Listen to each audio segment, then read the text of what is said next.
مساء الخير على احلى متابعين، وحشتوني قوي قوي. في الاول كده هنصلي على النبي ونقول عليه افضل الصلاه والسلام.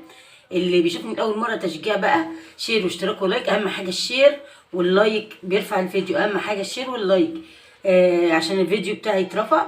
النهارده بقى هنعمل معاكم ان شاء الله، هنعمل معاكم ازاي تحفظوا الخضره اطول وقت ممكن، 10 ايام، 12 يوم، 14 يوم. يعني انا هقول لكم الطريقه. ده معايا، انا معايا كده النهارده جرجير. بصوا جرجير انا غسلاه وخليه زي الفل اهو ومنضفاه. بصوا جرجير، انا معايا جرجير. فيه بقى ممكن تعملي بقدونس، ممكن تعملي كزبره، ممكن تعملي شبت، ممكن نعناع اخضر.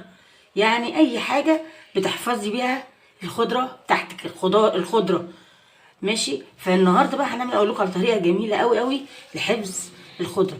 في الاول كده انت هتغسليها غسله جميله جدا جدا اهو، زي ما انا كده غسلاها غسله جميله جدا. بصوا، ومنضفاه طبعا من الحزم بتاعته، شايفين عامل ازاي نضيف جدا.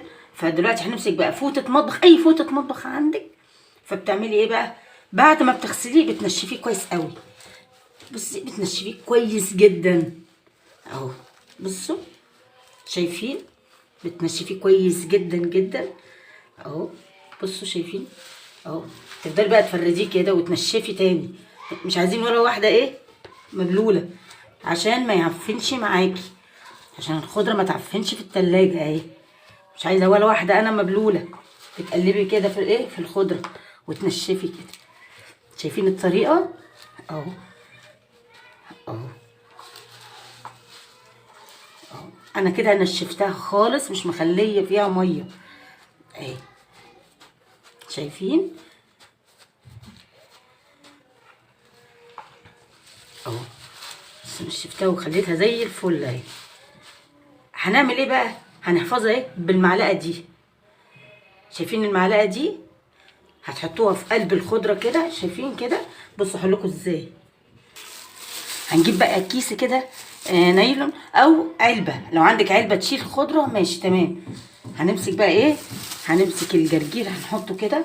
شايفين اي خضره بقى، زي ما قلت لكم، كزبره، شبت، بقدونس، نعناع، اي حاجه اهو. انا اللي متوفر عندي بقى جرجير. بصوا اهو انا منشفاه. بصوا شايفين ناشف ازاي؟ شايفين؟ سامعين الصوت؟ ناشف. نشفته بالفوطه كويس قوي اهو. شايفين اهو الخضره اهي. بتمسكيها كلها بتحطيها كده في قلب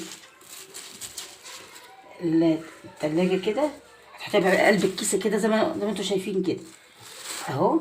هنمسك بقى المعلقه بتاعتنا، شايفين اهي، هنحطوها كده اهي في قلب الخضره كده. شايفين؟ هنعمل ايه؟ هتربطي الكيسه، اهم حاجه تكون الكيسه ناشفه. بصوا انا عملتها اهو. اهم حاجه الكيسه بتاعتكم تكون ناشفه جدا زي ما نشفتوا الخضره اهو اهي. والله هتقعد، بص المعلقه جوه اهي، هتقعد معاكم بقى 10 ايام، 12 يوم، 14 يوم. منتهى الجمال، طريقه حفظ جميله جدا. زي ما قلت، كزبره، شبت، بقدونس، نعناع، جرجير، اي خضار، اي خضره ورقيه هتعملوها كده بالطريقه دي ماشي. يا رب يكون النهارده يا رب النهارده اكون فدتكم، والفيديو يكون بتاعي خفيف على قلبكم. ما تنسوش بقى بشير واشتراك ولايك ودوس على زر الجرس عشان يوصلكم مني كل جديد. اشوفكم على خير، باي باي.